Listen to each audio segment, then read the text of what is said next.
നിങ്ങൾ ഇരിക്കുന്ന കസേരക്ക് 4 കാലാണ്, ടീപ്പോയ്ക്ക് 4 കാലാണ്, മേശക്ക് 4 കാലാണ്, ബെഞ്ചിന് 4 കാലാണ്. 4 മൂലക്ക് കാലില്ലേ നിൽക്കില്ല. കാല് 4 ഒരു സെറ്റാണ്. അപ്പൊ ഒരു കാല് 4-ൽ 1 4-ൽ 1 കണക്കിന്റെ ടീച്ചർ പഠിപ്പിച്ചത് 1/4 1/4 1/4 അല്ലേ കാല്. കാലിന് കാലെന്ന് പേര് വന്നത് 4-ൽ 1 ആയോണ്ടാ. കാലും കാലും കൂട്ടിയാൽ അരയാണ്.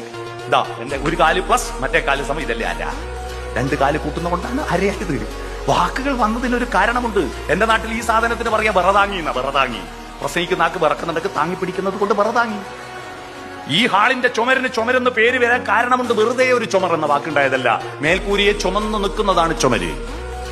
ദോശക്ക് ദോശ എന്ന് പേര് വരാൻ വെറുതെ ഇട്ടതല്ല പേര്. ദോ എന്ന് പറഞ്ഞാൽ 2 ഹിന്ദിയിൽ. തട്ടിൽ ഒഴിക്കുമ്പോഴും മറിച്ചിടുമ്പോ ദോശ. അങ്ങനെയാണ്. ഇതാണ് ഇത്. ഞാനൊരു സ്കൂളിൽ പറഞ്ഞപ്പോ ഒരു പയ്യൻ എഴുന്നേറ്റ് ചോദിക്കുക, എന്നാ പൊറോട്ടക്ക് എങ്ങനെയാ പൊറോട്ട എന്ന് പെട്ടെന്ന് ചോദിച്ചപ്പോ ഞാൻ പറഞ്ഞു, നല്ല പൊറോട്ടയെ ഉയർത്തിപ്പിടിച്ചു, അതിന്റെ 2 പൊറോട്ടയുണ്ടെന്ന് പറഞ്ഞു. അല്ലേ? പുതപ്പിനെങ്ങനെ പുതപ്പ് എന്ന് പേര് വന്നു? നിങ്ങൾ പുതച്ചാ ഒന്ന് മറിഞ്ഞു കിടക്കുമ്പോ പുതപ്പങ്ങ് പോകും. തണുപ്പ് വരുമ്പോ ടോർച്ചടിച്ച് നോക്കുവോ? കൊതുകടിക്കുമ്പോൾ ലൈറ്റ് ഇട്ട് നോക്കുവോ? കൈകൊണ്ട് കാലോണ്ട് തപ്പും, പിന്നെയും പോവും. തപ്പ് പോ തപ്പ് പോ തപ്പ് പോ തപ്പ്. വാക്കുകൾ വെറുതെ ഉണ്ടാവുന്നില്ലെന്നർത്ഥം.